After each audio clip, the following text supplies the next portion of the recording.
Oh, geez, sorry. Thank you. So item 923, moved by Councillor Keith and seconded by Councillor Horn. The council elects to accept neither of the proposals received regarding the work of Schedule C in the RFP, Custodial 2020 and 2021, the town office sidewalk entrance, maintenance, snow shoveling, sanding, etc. Discussion. All saw the report, so. No? All in favor then? Okay, that's carried.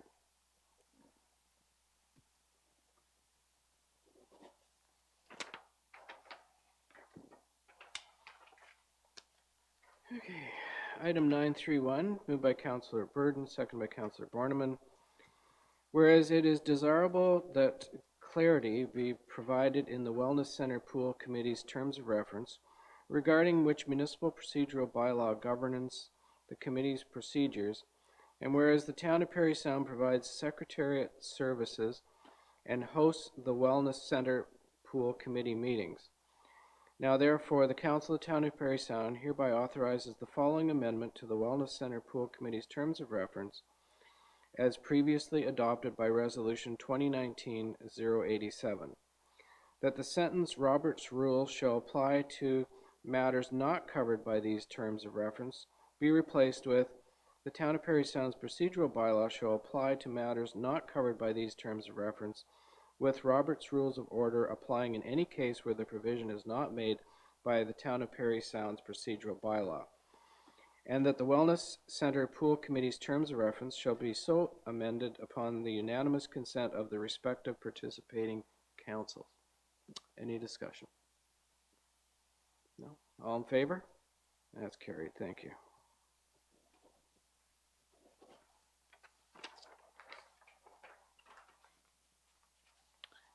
Moved by Councillor McCann, second by Councillor Borneman, whereas Section 14 of the Council, Boards and Committees Code of Conduct Bylaw 2018-6875 requires that the Integrity Commissioner provide an annual report on previous year's activities to Council. Now therefore, Council accepts the Integrity Commissioner's response through the clerk that no complaints were received and no investigations conducted in 2018. Any discussion? All in favor? That's carried.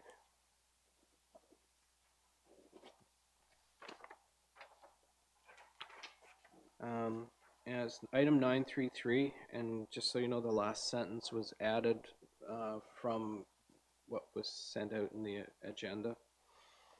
Moved by Councillor McCann, second by Councillor Burden, that the Council for the Town of Parry Sound supports the Town of Parry Sound as the lead for submitting a joint application to the Investing in Canada Infrastructure Program, ICIP, Community, Culture and Recreational Funding Stream for a West Parry Sound Area Recreation Complex on behalf of the 7 West Parry Sound area municipalities and First Nations communities of Wissahickon and Shawanaga, and that the proposed commitment and share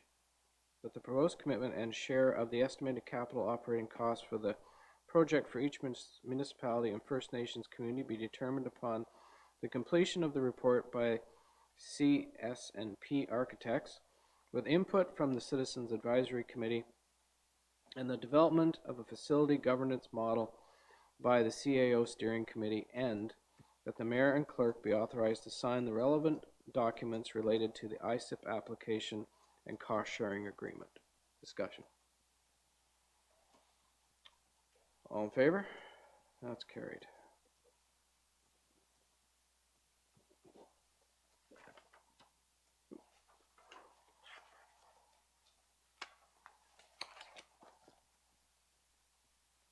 This is 10-2-1, Councillor Horn. Moved by Councillor Burden, seconded by Councillor McCann. That bylaw number 2019-6980 being a bylaw to authorize the execution of an agreement with the West Parry Sound Health Centre for the provision of fire dispatch services be considered as read a first time. All in favor? That's carried. Are all members in favor of having the second and third readings? That's carried. Moved by Councillor McCann, seconded by Councillor Burden, that the bylaw above mentioned be considered as read a second and third time, passed, signed, and sealed. Discussion. Councillor Keith. Yes, it's more of a comment. I just wanted to say I appreciate the efforts made by our fire chief and being so proactive, and at the same time, it would appear that it's a way also that we still have an opportunity to save money, so thank you. Yeah. Any further comments? No? Councillor Barnum? I just think that this is all part of, it fits nicely with the Ontario Health Team Plan where all of these elements of care are being managed under a smaller number of roofs. Yeah. Yeah. Any further questions? All in favor? That's carried. Thank you.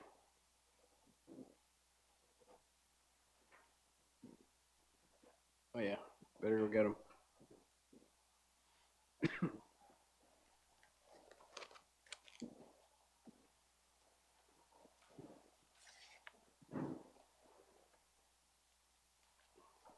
Okay, that's all. Okay, that's what it is. All right. Moved by Councillor Borneman, second by Councillor Burden, that bylaw number 2019-6986, being a bylaw to authorize an agreement for municipal bylaw enforcement office on-call service and appoint Philip West as a municipal bylaw enforcement officer be considered as read a first time. All in favor? That's carried.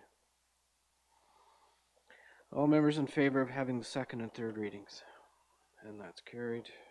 Moved by Councillor Burden and second by Councillor Borneman, that the bylaw above mentioned be considered as read a second and third time, passed, signed, and sealed. Any discussion? Councillor Keith and then Councillor McCann. Yes, I just have one question, Chief Thompson, and what I'm wondering is, does Philip West have experience in this area, or did he win a competition? How does his name came forth for this matter? Through you, Mr. Mayor, as you know, our on-call officers are shared with McDougall and Seguin. So when we by far for the on-call officers use them the least, and when we bring on new officers, it's in conjunction with 3 municipalities.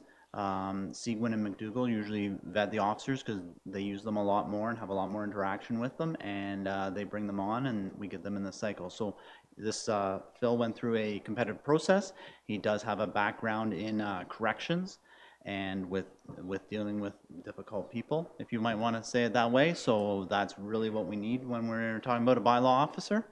And so that's how he came to us. He's a retired individual who's just looking for some casual work on the side. Thank you. Very good. Oh, Councillor McCann. Yeah. Thanks. Yeah, for Mr. Thompson. Actually, I know Philip, and congratulations. What a great catch for the area. So, we wish him all the best. Okay. Anything further? All in favor? That's carried. Thank you.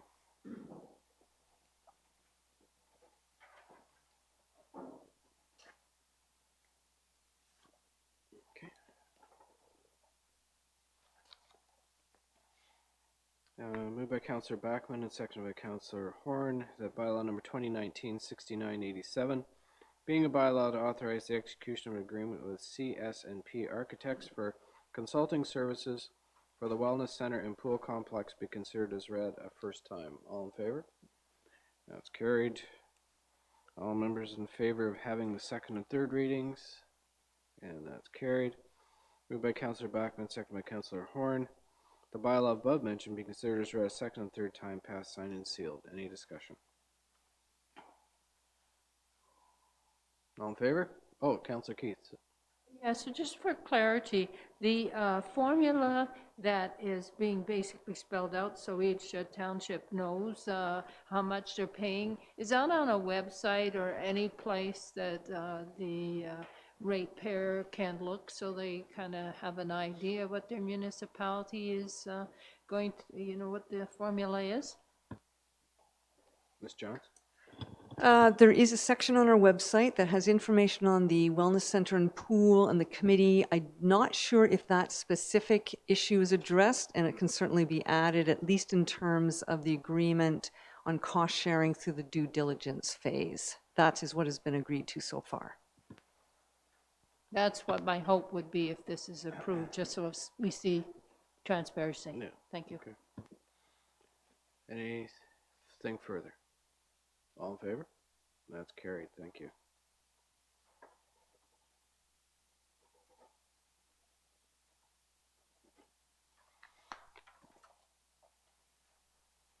Yeah, they're all together. Yeah. Moved by Councillor Horn, second by Councillor Backman, that bylaw number 2019-6982, being a bylaw to amend bylaw 2010-5408, the fees and service charges bylaw to add Schedule 1, or is this I? It's I? Okay.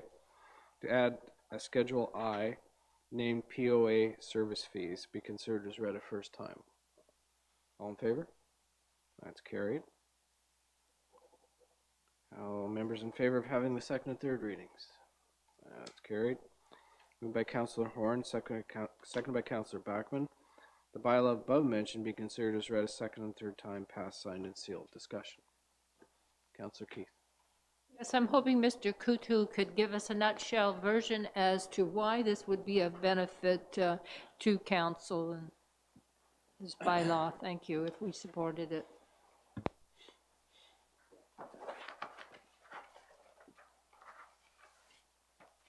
Thank you, and through your worship. So 2 parts to this. First, the defaulted fines fee. It's fairly common practice through the POA world. Parry Sound does not currently charge a fee for defaulted fines. So a defaulted fine under the POA essentially is a fine that is 76 days old. That's when we start our collection process, and a lot more work is involved in that. It's essentially a method of cost recovery, and we're kind of just following suit with other municipalities. Defendants that have fines throughout the district typically also have fines in other districts. So this is a fee that they would have already seen, for example, if they received a fine in Sudbury. So it's not anything that most defendants would not have seen before.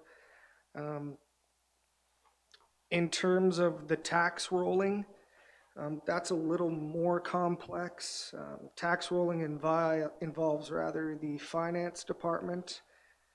There's 3 parts to tax rolling that we have to meet in order to be able to put a fine on the tax roll.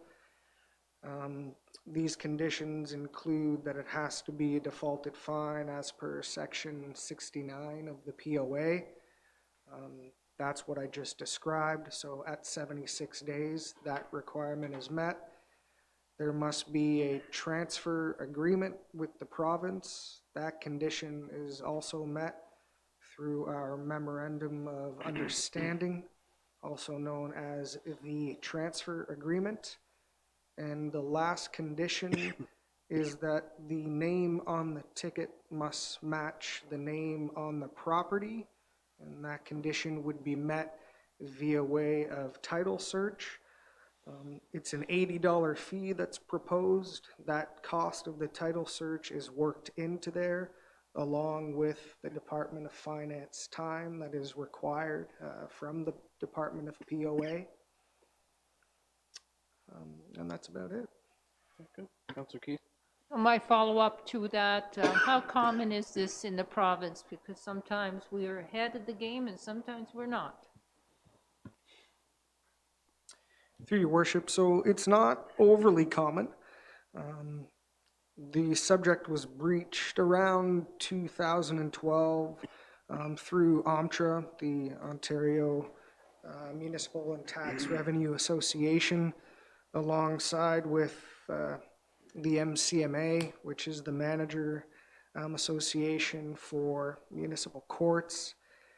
There are close to 15-20% municipality buy-in.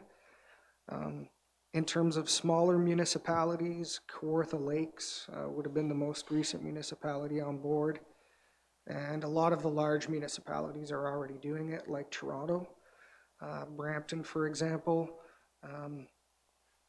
So it's not extremely common, but I would anticipate that within the next few years, due to ticket issuance also decreasing, that this method of cost recovery will likely become more popular amongst other municipalities. Anything further? All in favor? That's carried. Thank you. Good move. Thanks, Andre.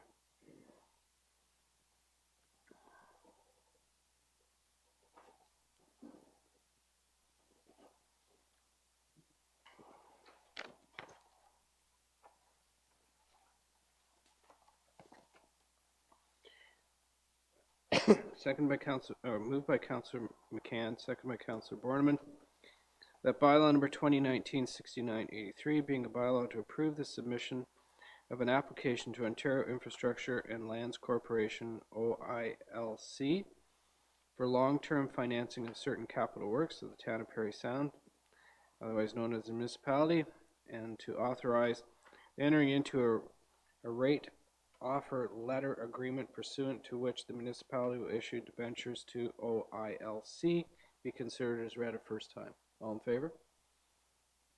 That's carried. All members in favor of having the second and third readings? It's carried. Moved by Councillor Borneman, seconded by Councillor McCann. The bylaw above mentioned be considered as read a second and third time passed, signed, and sealed. Discussion. All in favor? Okay. It's carried.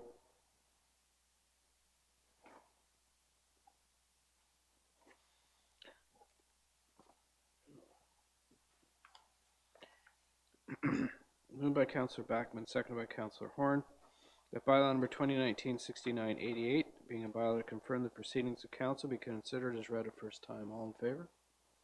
It's carried. All members in favor of having the second and third readings? That's carried. Moved by Councillor Backman, seconded by Councillor Horn, that the bylaw above mentioned be considered as read a second and third time passed, signed, and sealed. All in favor? And that's carried.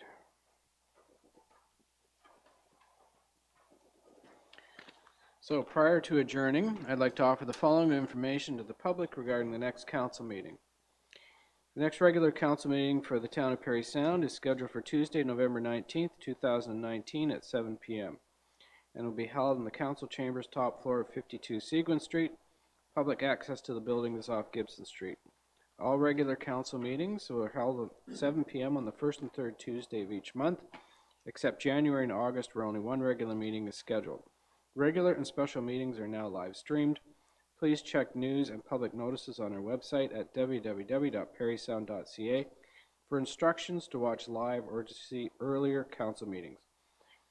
Agendas, changes to the council meeting schedule, and notices of special council meetings will be posted on the town's website at www.parrysound.ca under news and public notices prior to a council meeting. The public is able to view an electronic copy of the complete agenda with attachments on the town's website. Just search council calendar and the date of the meeting, and should you wish to receive a combined agenda via email, you may make that request on our website or contact the clerk at the municipal office.